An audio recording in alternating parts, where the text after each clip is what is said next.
Important ആയിട്ടുള്ള ഇന്നത്തെ ഒരു കളി നോക്കിക്കഴിഞ്ഞാൽ ന്യൂകാസ്റ്റൽ യുണൈറ്റഡ് വിസസ് ബാഴ്സലോണ മത്സരമായിരുന്നു. മത്സരം കഴിഞ്ഞു 1-1 സമനിലയിൽ ബാഴ്സലോണനെ ന്യൂകാസ്റ്റൽ പിടിച്ചു കിട്ടിയെന്ന് തന്നെ പറയാം. ഇഞ്ചുറി ടൈമിന്റെ അവസാന സെക്കൻഡിൽ വീണ് കിട്ടിയ ഗോളില് ബാഴ്സലോണയുടെ സൂപ്പർ താരം ലെമീൻ യമാൽ പെനാൽറ്റിയിലൂടെ 1-1 സമനില നേടിയിരിക്കുകയാണ്.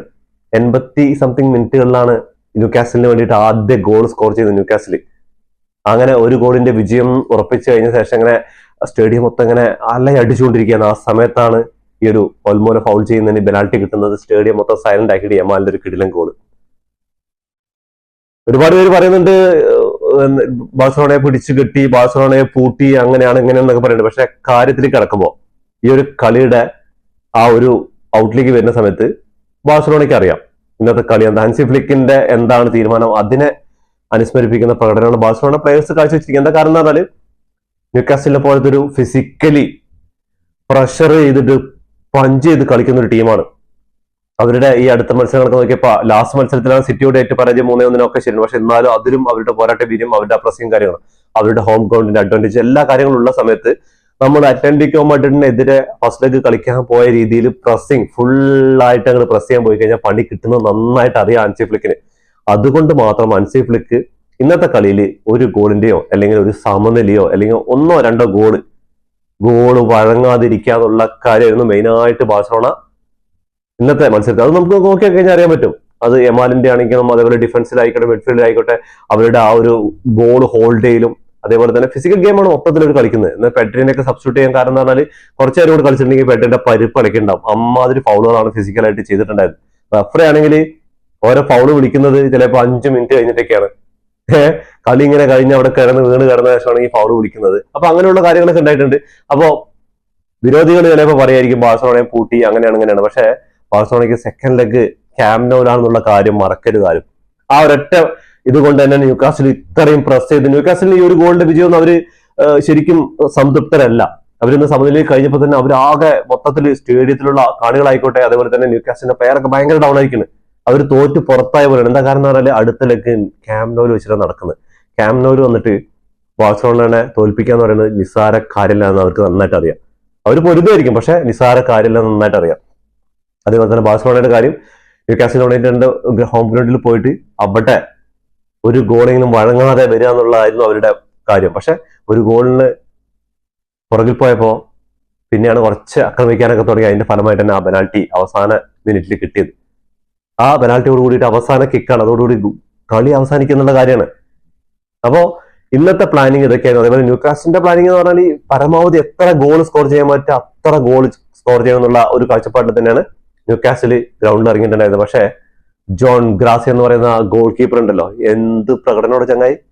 ഇന്ന് എടുത്തു പറയേണ്ടത് നമുക്ക് മിഡ്ഫീൽഡിലോ അല്ലെങ്കിൽ അറ്റാക്കിങ്ങിലോ ഒന്നും പറയാനില്ല കാര്യങ്ങൾ. എന്താ പറഞ്ഞാൽ ആരും അത്ര നല്ല ഒരു പെർഫോമൻസ് അല്ല ഫുൾ ഓഫ് ചെയ്തിരിക്കുന്നത്. പക്ഷേ നമ്മുടെ ഡിഫൻസ് ഇമാതിരി ഫിസിക്കലി ഒരു പ്രസ് ചെയ്ത് കളിക്കുന്ന ഒരു ടീമിനോട് നമ്മുടെ ഡിഫൻസ് ഇന്ന് ചെയ്തിട്ടുണ്ടല്ലോ, ആകെ ഒരൊറ്റ പഴമാണ് അറോഹോന്റെ. ബിഗ് ഗെയിമർ ഈ ചങ്ങായിക്ക് എന്താ, ഈ ചങ്ങായിക്ക് ഇത്രയും വലിയ ശരീരമായിട്ട് തലച്ചോറ് പറയുന്ന സാധനം ഇല്ലാന്ന് തോന്നുന്നുണ്ട്. എന്റെ ഒരു കാഴ്ചപ്പാടിൽ സ്ട്രൈക്കർമാരായ ലെവൻഡോസ്കിയും ഫെറാനെയൊക്കെ വിറ്റ് ഒഴിവാക്കുന്നതിന് മുമ്പ് ഈ ഒരു ചങ്ങാനെ ഒഴിവാക്കുകയാണെങ്കിൽ ബാഴ്സയ്ക്ക് മുന്നോട്ടുള്ള, എന്നിട്ട് ഒരു ലാമാസിൽ നിന്ന് ഒരു ചെക്കനെ കൊണ്ടുവരിക, അന്ന് സബ്സ്റ്റിറ്റ്യൂട്ട് ഇറങ്ങില്ലേ, അവൻ ആ 10 മിനിറ്റ് കിട്ടി ഗംഭീരമായിട്ട് കളിച്ചിട്ടുണ്ട്. അപ്പോ ആ ഒരു ഇതൊന്നും ആലോചിക്കുക. അറോഹോ ന്യൂകാസ്റ്റലിന്റെ അവിടെ ഒരു ഫൗൾ ചെയ്യാണ്, അവിടെ ഒരു ഗോൾ ചാൻസ് ഒക്കെ ക്രിയേറ്റ് ചെയ്യാൻ പറ്റി എന്നുള്ള കാര്യം, പക്ഷെ അത് പുറത്തേക്ക് പോയതാന്നുള്ള. അപ്പോൾ ഗ്രൗണ്ടിൽ പുറത്തെടുക്കാം, അപ്പോൾ പരിക്ക് അഭിനയിച്ചിട്ട് ഗ്രൗണ്ടിലേക്ക് നീങ്ങി വരുന്നുണ്ട്, അതുള്ള കാര്യമൊക്കെ ശരിയാണ്. അത് അപ്പോൾ റഫറി വന്ന് പറയുന്നത് വാണിംഗ് കൊടുത്തിട്ട് ഉള്ളിലേക്ക് ഇറങ്ങാൻ വേണ്ടി പറയാം. അങ്ങനെ ഇറങ്ങി വന്നിട്ട് ഈ പോസ്റ്റിലേക്ക് അപ്പോഴാണ് അവർക്ക് കിട്ടുന്ന ആ ഒരു ഗോൾ ചാൻസ് വരുന്നത്. ഈ ചങ്ങായി പെനാൽറ്റി ബോക്സിൽ നിൽക്കുകയാണ്. ഇയാളുടെ പൊസിഷനിൽ റഫീനെയാണ് ആ ഒരു പ്ലെയറെ ഡിഫെൻഡ് ചെയ്യേണ്ടത്. റഫീനെ ചെയ്യാൻ പറ്റിയില്ല, സ്വാഭാവികം. ആളൊരു അറ്റാക്കിംഗ് വിങ്ങിൽ കളിക്കുന്ന പ്ലെയർ ആണ്. പക്ഷെ ആള് ട്രൈ ചെയ്തു. പക്ഷെ ആള് ഫ്രീ ആയിട്ടോ ഈ ഒരു ഫോട്ടോ ഒന്ന് കണ്ടു നോക്ക്.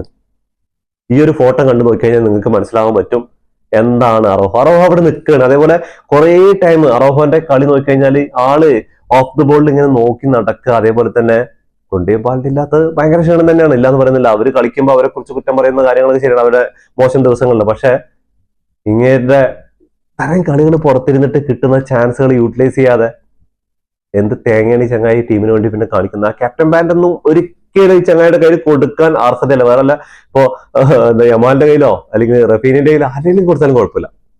അമ്മാതിരി മോശം മെന്റാലിറ്റിയും പെർഫോമൻസും. അതേപോലെ പറയാൻ വയ്യ, എല്ലാ വീഡിയോയിലും പറയണ്ടേ ലെവൻഡോസ്കി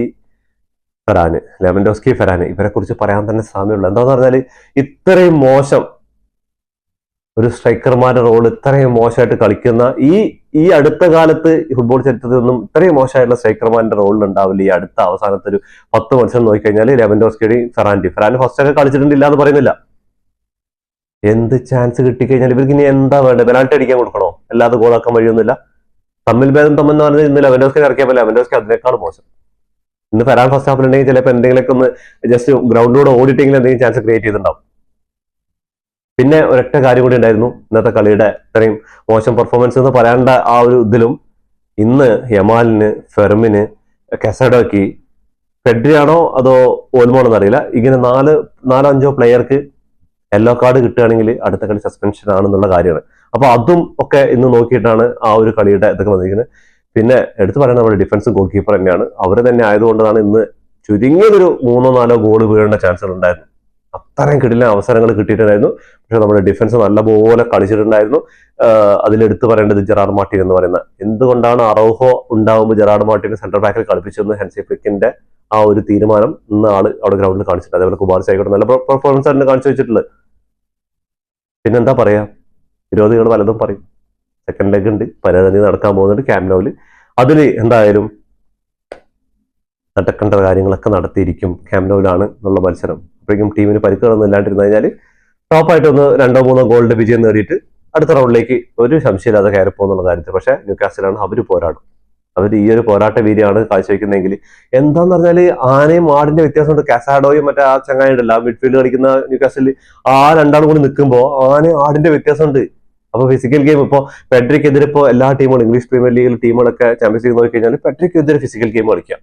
അപ്പോൾ ആള് ടയർഡ് ആവും, ഇഞ്ചുറി ആവും എന്നുള്ളതിൽ ഹൻസി ഫ്ലിക്ക് ഒന്നിനെ സബ്സ്റ്റിറ്റ്യൂട്ട് ചെയ്യും, അല്ലെങ്കിൽ ആളുടെ കളി ഡൗൺ ആവും. അതാണ് ഇപ്പൊ പുതിയ തന്ത്രം കൊണ്ടുവന്നിരിക്കുന്നത്. അപ്പോൾ അടുത്ത മത്സരം ക്യാമ്പ് നൗവിൽ കാണാം.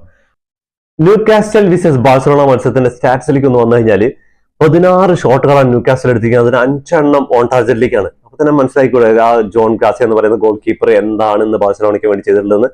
ബാഴ്സലോണ കാര്യം നോക്കി കഴിഞ്ഞാൽ 10 ഷോട്ടുകൾ എടുത്താൽ 3 എണ്ണം മാത്രം ഓൺ ടാർഗറ്റിലേക്ക് എന്നുള്ള കാര്യം ആലോചിക്കണം. ഈ അടുത്ത കാലത്ത് ബാഴ്സലോണയുടെ മത്സരങ്ങൾ നോക്കിക്കഴിഞ്ഞാൽ അറ്റ്ലറ്റിക്കോ മഡ്രിഡ് ആയിരിക്കും ഇങ്ങനെ ഒരു പെർഫോമൻസ് ഉണ്ടായിട്ടുള്ളത്. അതിനുശേഷം അതിന് മുമ്പും ഇങ്ങനെ ഒരു പെർഫോമൻസ് ഉണ്ടായിട്ടില്ല. 10 ഷോട്ടുകൾ എടുത്താൽ 3 എണ്ണം മാത്രം ഓൺ ടാർഗറ്റിലേക്ക് വന്നിട്ടുള്ള കാര്യമാണ്. അതേപോലെ ഫസ്റ്റ് ഹാഫിലൊക്കെ ബോൾ പാസിംഗ് 150 സംതിങ് എന്തോ ബോൾ പാസിംഗ് വന്നിട്ടുള്ളൂ ബാഴ്സലോണയുടെ ഭാഗത്ത്. ബാഴ്സലോണ സ്റ്റാർട്ടിംഗ് ഫസ്റ്റ് ഹാഫ് കഴിയുമ്പോൾ തന്നെ 250+ പാസുകൾ കംപ്ലീറ്റ് ചെയ്യുന്ന ബാഴ്സലോണയാണ്. അപ്പോൾ ബാഴ്സലോണയുടെ പ്ലാൻ എന്തായിരുന്നു എന്ന് അതിൽ തന്നെ മനസ്സിലാക്കിയിട്ടുണ്ട്.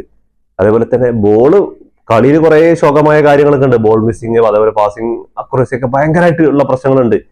നോക്കിക്കഴിഞ്ഞാൽ 46% പൊസിഷൻ ന്യൂകാസിൽ ഉണ്ടായത്. ഫസ്റ്റ് ഹാഫിൽ നേരെ തിരിച്ചായിരുന്നു. സെക്കൻഡ് ഹാഫിൽ കുറച്ചുകൂടെ ബോളൊക്കെ കൺട്രോൾ വന്നു. 54% ബാഴ്സലോണയുടെ പൊസിഷൻ ഉണ്ട്.